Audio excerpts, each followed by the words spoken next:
તો આ મોટાભાગના જિલ્લાઓમાં આજે અત્યારે આંદોલન તો ખેડૂતોને ચાલી રહ્યા છે ને, કેટલા બધા થઈને આંદોલન અત્યારે ચાલતા હશે વીજ કંપનીના સામેના અંદાજી? અમારો જે ખેડૂત સમાજ અને એની સાથે સંકળાયેલા બીજા 22 એટલે કુલ 23 સંગઠનોનો અમે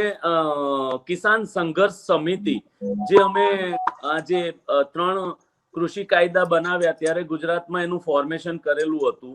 એ આ 20 જિલ્લાઓમાં અત્યારે અમે 14 જિલ્લાઓમાં તો એના અંગેના કાર્યક્રમો અને એની શરૂઆત થઈ ગઈ, એટલે લગભગ એ દરેક જિલ્લાઓમાં અમે મીટિંગો કરી દીધી છે. બાકીના જે 6 જિલ્લાઓ જોડાયા છે કે બનાસકાંઠા, પાટણ, ગાંધીનગર, મહીસાગર, દાહોદ અને ગોધરા, આ જે જિલ્લાઓ છે એમાં પણ હવે કિસાન સંઘર્ષ સમિતિ, કારણ કે અમે બનાસકાંઠા,